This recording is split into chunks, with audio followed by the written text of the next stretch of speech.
So why did you not call the bar Hopfenstark? Because over the time, I realized that many people are not able to say Hopfenstark. Are you a brewhead? I'm a brewhead. Are you a brewhead? I'm a brewhead. Y'all are brewheads? Yeah, we brewheads. So pour a glass of craft beer, we can do this. Yeah. What's good, y'all? This is C Certified Brewhead, and welcome to episode 133 of Beer and Other Shit, the podcast. This afternoon, on a not very spring day, just when you thought it was over, it snowed heavily today. Thank you, Canada. We're here with Fred, founder and brewer of Station, Ho.st and Hopfenstark. Mate, pleasure finally getting to do this. Always a pleasure. It's been a long time. Been a long time planning. Didn't work out. I think I got sick one time. Yeah, I think it was like... And for me also with the moving the brewery, that was really difficult. That's what it was. Yeah. So basically right now we're on Ontario Street in what area, I guess? It's sort of between the Village and the Plateau. Exactly, like one street up, it's the Plateau. Like it's like Parc on the Parc La Fontaine. Yeah, I used to live just literally 100 meters away from here. So this is the taproom / brew pub, or is it not a brew pub anymore? It's not a brew pub. It's like more the taproom of Hopfenstark Brewery. Right. And you were brewing out of here at some point, or you were brewing? Maybe. Like actually, we are moving. We are brewing directly at in La Valtrie, the new facility. Then now, like we bring everything here. But at some point, like maybe in the next year, we're planning to do a small pub on the other side. Oh, nice. Where's the new place called? Sorry, the new area. Where's the brewery? Yeah, it's in La Valtrie on Notre Dame Street. Okay, I don't think I've heard of that. Where's that near? It's the same exit as Joliet. Oh, like so Highway 40. Yeah. North Shore. Then same exit as Joliet, but you go like on the St. Lawrence River direction. Gotcha. Okay, sick. And that was what you've been working on for the last little while, like opening up a full production facility. At the new building and everything, like the floor, seating, blah, blah, blah. The whole thing. Yeah, starting a new brewery, it's always something. It's crazy, right? Yeah, plugging the glycol machine. And you doing it all yourself, or you got a team? Or? With everybody around us, like people working at a brewery and Saint Graal, like we're working together on this project. Nice. That's great. So to give people a bit of context, so we're actually starting with coffee today. Yeah, it's not even really that early, but like this seemed it's perfect. Always bon matin. Yes, it's always bon matin. Bon matin. That's a good episode name. Let's get into your beer history and then the history of the brewery. So how did you get into beer? How did that all start? Oh man, long story short, I like beer. I know Jean-François from Duduciel, like when he was home brewing. Right. Like a long time ago. Then going to the Duduciel since the beginning in September 11, 98, it's when they opened. Good memory. Remember the day? Yeah, I guess easy to remember. Yeah. Nick Cave did a show at the same day. No way. I went to the show then. And the Duduciel. Yeah, for That's sure. sick. Aussie guy too. Yeah. And like I was like interested in everything around like the breweries and start on brewing with my cousin at the time. Then decide to start a brewery at the beginning, like that, just like everyone at the beginning. Oh, we will do a small brewery like that, and like welding 2 kegs, and at some point, let's go for the real shit. Right.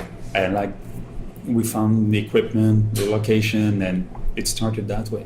And when was that approximately? Like at the beginning, we start like we brewed like something like between 2 and 4 times a week for maybe 4 years. Right. Always the same recipes over and over, like to control, to know everything. Like if you change that barley, like the temperature, like taking notes and trying to be in control of the recipes of all the ingredients. Right. Then we've tried to open in 2004. It doesn't work for many reasons, like subventions, stop, and blah, blah, blah. And in 2006, we opened like in November 2006. Nice. As soon as we had the chance to brew like sour stuff, that was in spring 2007, we started to brew like sour Saison, barrel-aged sour beer. That was in like March 2007. Okay, then we did the first Baltic Porter in 2007 also. Mm-hmm. Then a sour Baltic Porter, sour raspberry beer, and it started at that time. Right. What did you start with? What beers did you open with? The first one? Ostalgia Rousse. Second one was crazy. Yule, it's a Christmas beer. Right. Man, that was crazy. Have you done it since? Yeah, every 2 years we're brewing. Nice. Just like a spiced. Spice, like regular spice Christmas beer. That's dope. So then you were brewing out of this facility. There's a system here, I assume. Then No, not here. Not here. Okay, is it in this region? But the facility is in Lavaltrie. So that's the new one. Is there? We keep the same equipment. Then we moved all the equipment, Right. and we had more fermenters because we had more space. Got you. Okay, and where was it? It was here. At the time, we opened in L'Assomption. Okay, that's. Then we moved like one exit, like north Quebec direction on the Highway 40. Oh, that's okay. I'm sorry. I thought it was you was always sort of brewing out of here. You meant No, you're no. always brewing Yeah. somewhere. Okay, that's something. It's on the Green Line, isn't it? Like It's that a not the station? subway. Not the subway. This is No, how much I know about it's that. a city. It's a The city. city of L'Assomption. No way. L'Assomption, it's on Highway 40, the second city when you go northeast of Montreal. No way. Okay. Then one more exit, it's like Lavaltrie. Gotcha. Excuse my ignorance then. So I know the Green Line a little bit, but I thought. Yeah, I know. Okay, sick. There's a subway named L'Assomption, but it's not That's where just we the are. street. Gotcha. Yeah. Gotcha. Okay, sick. So 2006, you were open then, and did you have any packaged? Were you bottling or canning at the time? At the beginning, like we start with growlers and mainly kegs. Mainly cakes. And like 2007, we start to do some bottles. Right. I can sell a bit around like the province. Thank you, sir. Perfect. The beers are being delivered for those listening who aren't watching. Yes. Yeah. Okay.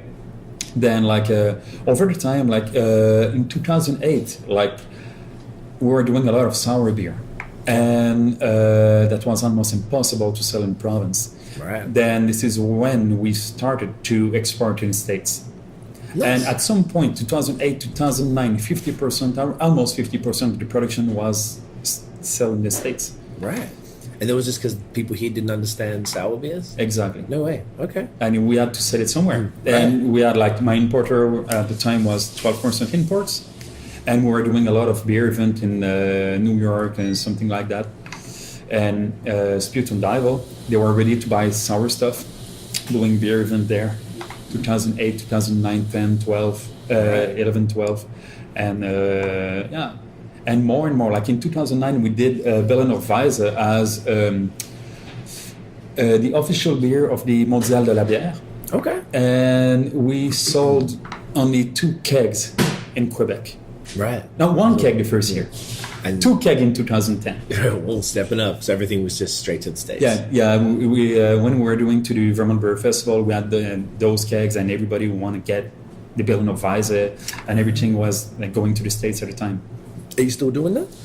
A lot to the States? And now, like I can't, because since we have opened a station host, like actually, like I said, like 75 to 80% of the production is coming to the station host. Right. Then more and more, like it went to the time, and more I had to stop the exportation, and even stop like the bottling for the store, like in the province. And actually, in the last 2-3 years, like every time we were doing a batch, we were doing something like 200 bottles every batch for the province. Right. Not cases, only bottles. And we moved the brewery. One of the reasons is like we moved the brewery to increase the capacity, not going really big. This is not what I want to do. Right. But just enough to going back on shelf and starting to export again. I'm Nice. missing the fact doing beer event there and over like that was Right. fun. That's it. Okay, so you're gonna that's the next step to get sort of back to that. Yeah, exactly. That's cool. And more like barrel aged stuff, because at the brewery in L'Assomption we were stuck, like we didn't have enough space. Like we had like 50 oak barrel, and like all our fermenters, and we were not able to add anything. Right. And that was the facility was 3,300 square feet, and the new one is 12,500 square feet. Wow. So 4xing that. Nice. Then I have enough So, space yeah, to do whatever I plenty. want. I can take my time. Nice. That will be cool. How many barrels do you have now, and then how many do you plan on going to? Actually, like we went down with the move. We went down to something like 30 barrel, but like I have enough space to add like barrels if I want. Wow, like really? But I don't want to go like in a rush, and I will take my time, separate room, depending of what kind of barrel I got, and there's no point rushing that stuff. It's not the style. No, it's not my style. No. My style is taking my time to do whatever I want. Right. That's dope. What about fooders? Are you looking at getting into that? Like fooders? Yes, for sure. I will have some. Like now, I have enough space. Then I will have like 2 rooms, depending on what kind of fooders I will want. Nice. What was the capacity before, and then what is it now?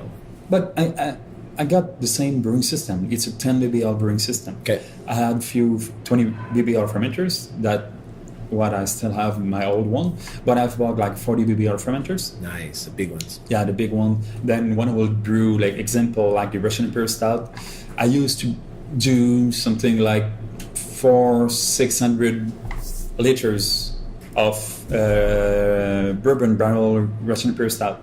Then now I will do like 4,000 liters. Nice. Yeah. So it's much better. Yeah. That's That great. would be cool. And which ones are going in the 40 barrel one? So do you have like flagship beers then? It's a bit of a problem with the brewery. Like we have too many flagships. Then it's like everybody has for the post-colonial IPA. It's a classic for us, but everybody is asking also for the end of the trail. Right. And on the other side, everybody is asking for the Ostalgia Blonde, the Rousse, or the Helles on the malt side and German Czech style, or everybody is asking on the other side on the Saison. Right. Like Saison Station 55 is also a classic, or like the sour stuff. Then there's also those beer. Then the Kamarad, and this is the problem with the brewery. Like we have so many flagships. Right. So you just can't keep up. Yeah. Are you going to drill down and just do what you want, or are you just going to try? I always do whatever I want. Yeah. Nice. It's always been that way. That's good. That's why I never did like double IPA and New England IPA and those kind of stuff. Not your style? I don't want to do that. Yeah. You just don't like to drink them, or you just don't want to make them? I don't like to. I'm not a fan of that style. No. First. Fair.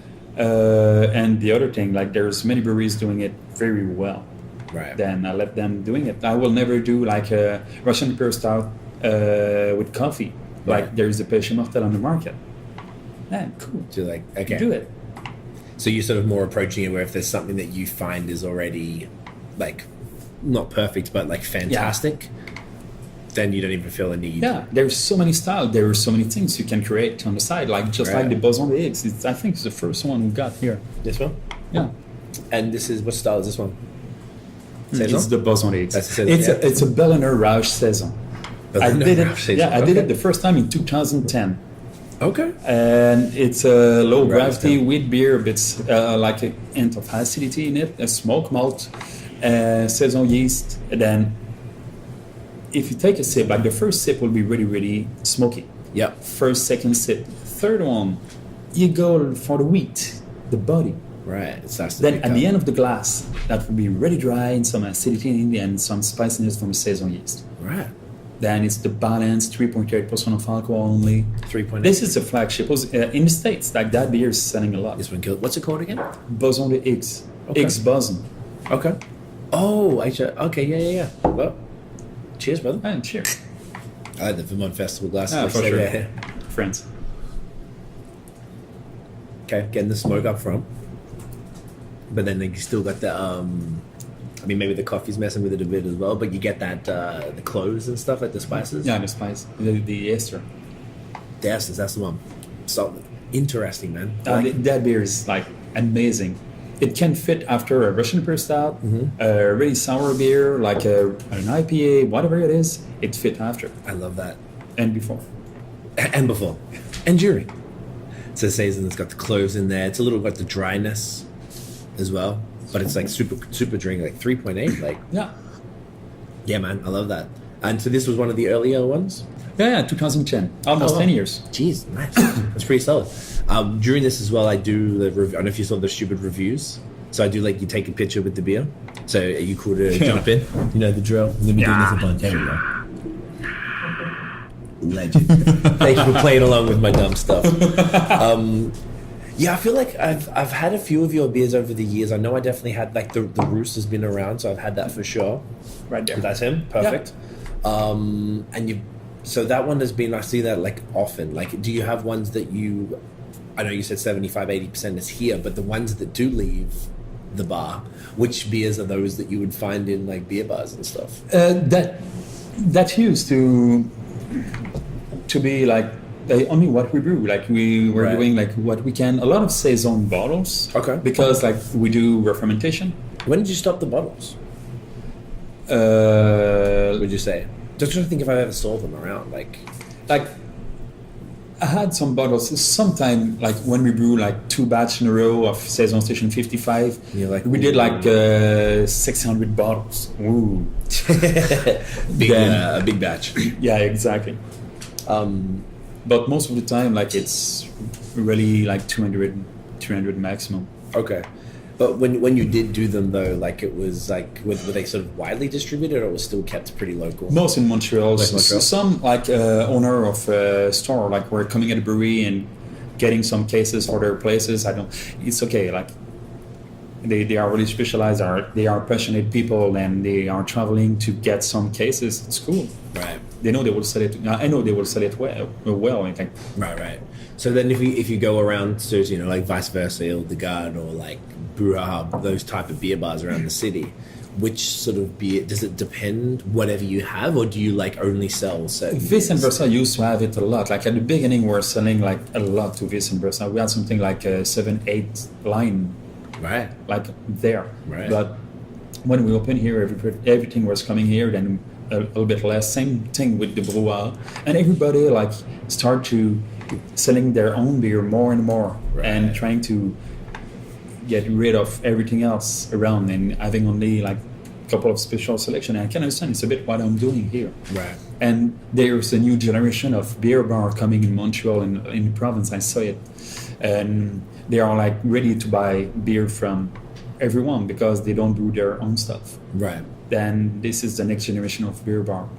So then technically that in my mind is generally what a beer bar is, but then in Montreal I guess it's sort of like the beer bar is either the tap room of a brewery, because you're like most of the time, yeah. Most of the time, but then sometimes they have guests. Like you guys clearly have another license. You've got liquor and other offerings, stuff, right? Ciders and stuff. But and also you've got other taps from everywhere. So this is more of a, like you said, it's a beer bar versus like a tap room that's owned by you. So it's always going to have your stuff.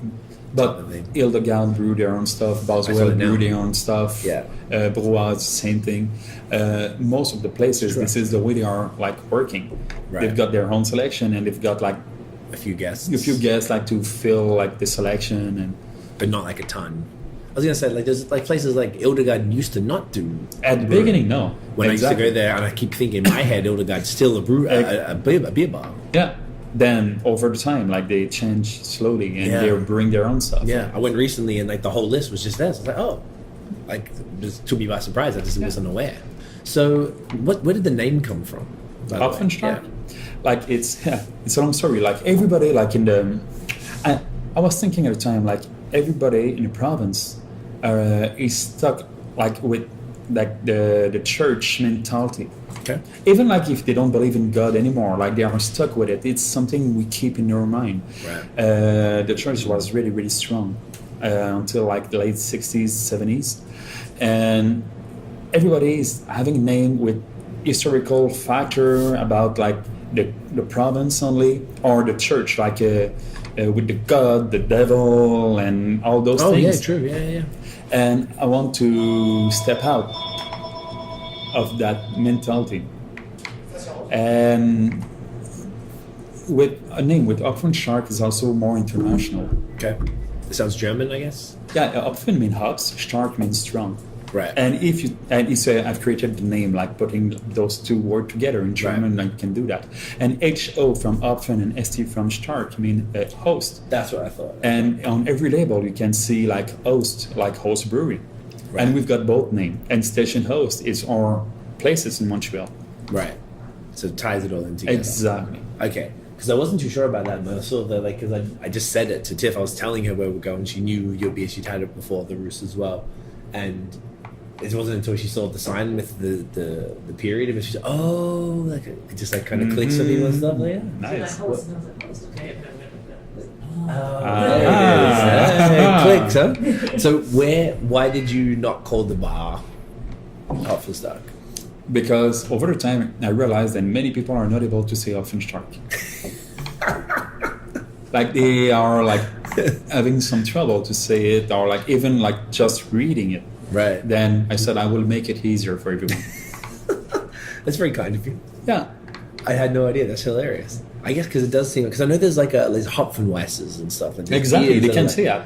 But like, because I've seen that before, so to me, and I know nothing about German language, but like it wasn't too much of a stretch, just because I'd seen the style before. Like, but fair enough. Why not make it easier for people not to mess your name up? Yeah. I like that. We'll wrap this up so we can just chill. Where can everybody find Hopfenstark online? Thanks. Where can everyone find you guys? What's the website? What's the hot social media? Hopfenstark.com, Hopfenstark on Instagram. What's the address? And station host is the bar in Montreal, like 1494 Ontario Street. Yep. And we've got like the kitchen on the other side. Yep. So new restaurant coming, cans and bottles coming in the summer. Exactly. There's no reason not to get your ass down here, really, is what I'm saying. Yeah. Uncle Fred, mate, thank you so much. Genuine Pleasure. pleasure. Guys, if you enjoyed the episode, mate, boom, smash the thumbs up, hit subscribe below, hit the notification bell so you know when the new drops. Follow us on social media at BOS Podcast. Check out the long form audio so you can hear extremely attractive gentlemen like Uncle Fred right here talking about craft beer in Montreal. That is it, guys. Thank you for watching and listening, and we'll see you in the next episode. Cheers. Cheers.